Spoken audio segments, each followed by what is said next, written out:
रहे हैं TND news और मैं हूं आपके साथ श्वेता। तो चलिए रुक करते हैं आज की प्रमुख और बड़ी खबर पर। बाल विवाह, बाल तस्करी, बाल श्रम एवं बाल यौन शोषण एक दिवसीय वॉलंटियर प्रशिक्षण हुआ संपन्न।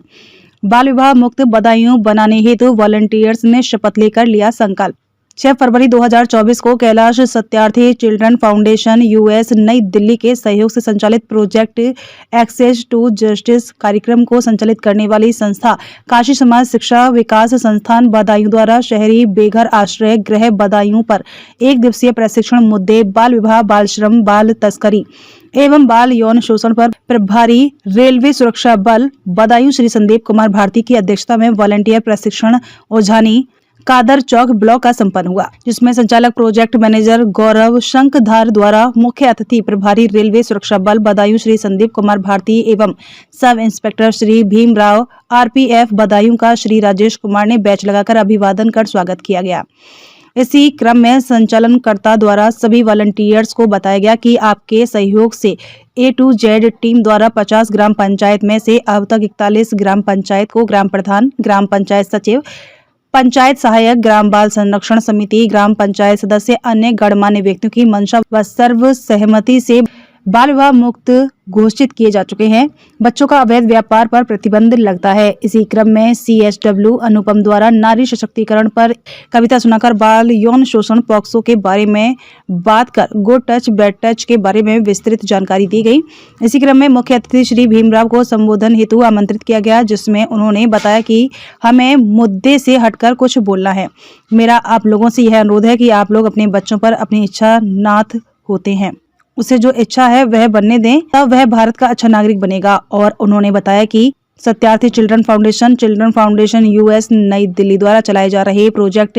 न्याय तक पहुंच के अंतर्गत संस्था काशी समाज शिक्षा विकास संस्थान बदायूं हमारे जनपद बदायूं में बहुत ही अच्छा कार्य कर रही है। इसमें वॉलंटियरों द्वारा ऐसे प्रशिक्षण जिले पर समय समय पर करने हेतु कहा गया। इसी क्रम में वॉलंटियर निर्मला ने कहा, हम कुछ कहना चाहते हैं, और उन्होंने सभी अन्य वॉलंटियरों से कहा कि हम सबको ऐसे मीटिंग प्रशिक्षकों में जानकारी लेकर जागरूक होना पड़ेगा, तभी हम सभी सरकारी योजनाओं एवं अपने ग्राम पंचायत में विकास एवं अन्य कार्य जागरूक एवं सजग होकर करवा सकते हैं। इसी क्रम में सभी वॉलंटियर्स को एक दिवसीय प्रशिक्षण प्रमाण पत्र देकर सम्मानित किया गया और सभी को खड़ा कर बाल विवाह मुक्त भारत अभियान के शपथ कराई गई। उक्त में क्रम में संस्था समन्वयक देवेंद्र पाल द्वारा सभी प्रतिभागियों का धन्यवाद ज्ञापित कर प्रशिक्षण की समाप्ति की घोषणा की गई। कार्यक्रम में लगभग 71 प्रतिभागी मौजूद रहे। बदायूं से मुकीम अंसारी की रिपोर्ट। मैं समझता हूँ मेरा बेटा 12 साल 15 साल में इतना उम्र इतना ज्ञान उसको है, हम उसमें थोपते ही चीज को। इससे भी क्या होता है कि बच्चा विमुक्त होता है चीज से, और वो कहीं ना कहीं घर से निकलता, जब वो घर से बाहर निकलेगा तो उसका दुरुपयोग ही होता है। चाहे वो मेरी बेटी है, चाहे मेरा बेटा है, बेटों पे भी अपराध होते हैं। सिर्फ बेटे हैं समझे कि हमारे साथ ही अपराध होते हैं। लगभग मैं समझता कि लगभग 20% अगर लड़कियों पे अपराध होता है तो 15% लड़कों पे अपराध होता है। और लड़कों पे अपराध सिर्फ आदमी नहीं करते, आजकल औरतें भी उस अपराध में शामिल है और ज्यादातर वो करते हैं। वो तो आप लोगों का महिला आयोग बन गया तो आपकी बातें ऊपर उछाली जाती है, पुरुषों का आयोग अभी नहीं बना, इसलिए पुरुषों की समस्या का समाधान नहीं होता। दहेज केस जो होते हैं वो ये होते हैं कि महिलाओं को सब सुनते हैं, लेकिन आदमी कोई नहीं सुनता,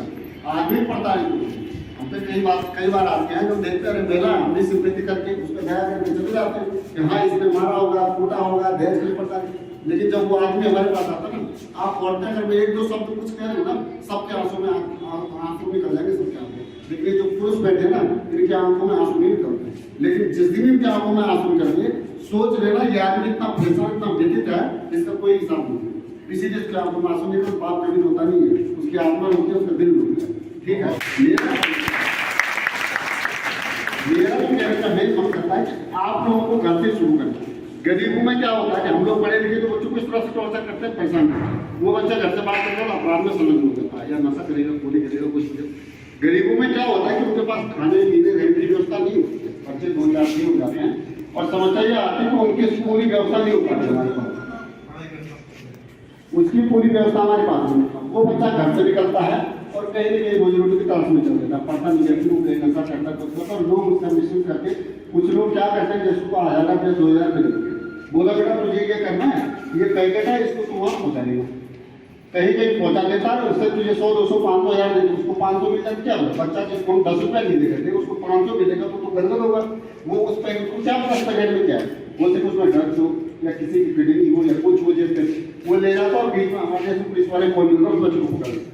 उसको पकड़ के हमको तो उसी के पास मिला ना, उसको इतनी भी अकल नहीं होती मुझे बोलना क्या, और उसके खिलाफ मुकदमा दर्ज होता है, उसका आजीवन कारावास जेल को बर्बाद होता है। गलती किसकी होती है? हमारी होती है। लेकिन वो बच्चे जो है तो ये समस्या आती है, तो हमारी गलतियां इसमें मेन होती है। मेरा कहने का मतलब आप सब लोग यहाँ आए हैं, आपके आस पड़ोस घर परिवार में कहीं भी कोई किसी का बच्चा दिखता है, 4 दिन 10 दिन हो गए आपने देखा उस घर में कोई बच्चा है, कोई बच्चा दिखता है,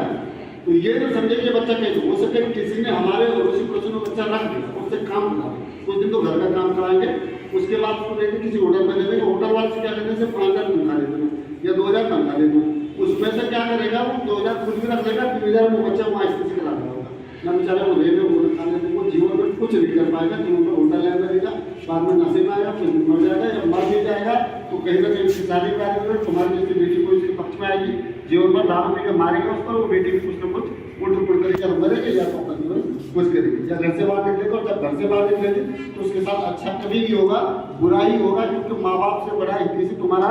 कोई नहीं, समझ लो। जब कहीं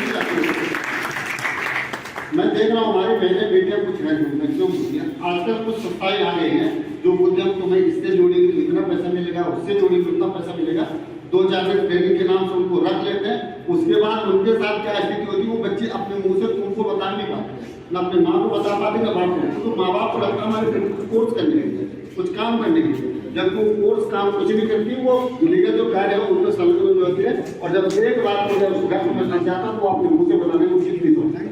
ये भी तस्करी ही है, ये भी नुकसान ही है। मैं समझता हूँ कोई गैर कानूनी या गैर जिम्मेदारी व्यक्ति कोई आपको जो उसको आप नहीं जानते उसके साथ जाने की जरूरत है, लेकिन लोगों ने तरीके में बता दिया, आपका खुद का चाचा, खुद का मामा, खुद का चचेरा भाई, जो मेरा भाई मुझे अलग होता है, और आप उसके भरोसे उसके साथ चली जाती है, और जब वहाँ जाओगे आपके साथ 300 बार कोई गलत पिछले कोई बात हो गई है तो आप किसी को नहीं बताते, तो आप खुद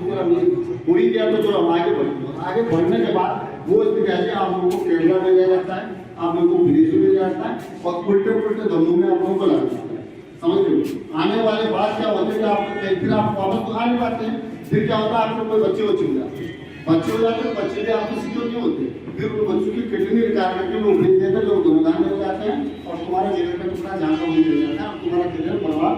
हो जाता है। तो मेरा कहने का मतलब यह बात मेरा आप लोगों को करना क्या, मेन काम आपको करना ये समझने के लिए आपको कहीं भी किसी का बच्चा दिखता है तो उससे थोड़ा जानकारी लेनी है। अगर आपको लगता है कि ये बच्चा इसका हम कहीं भला कर सकते हैं, एक बच्चे का मेरा 1 महीने में एक व्यक्ति ने भला करता कितने बच्चों का भला होता है, उसके लिए ये पुलिस ये जो संस्थाएं हैं जिनको आपको देना है और बताना हमको सूचना दो या इन लोगों को सूचना दो, हम लोग पुलिस में हैं, चाहे सरकारी डिपार्टमेंट मैक्सिमम है, उनमें हम लोग जांचों के सिवाय कामों के सिवाय भी इस काम में लगाया गया कि तुम्हारी ये भी जिम्मेदारी है उन बच्चों को न्याय तक कैसे पहुंचाना, उन बच्चों को न्याय। खबरों में अब तक के लिए बस इतना ही, फिर होगी आपसे मुलाकात ऐसी किसी बड़ी और खास खबर के साथ। तब तक के लिए नमस्कार और देखते रहिए TND news. Please subscribe my YouTube channel, like करें, शेयर करें, बेल का बटन जरूर दबाएं। धन्यवाद।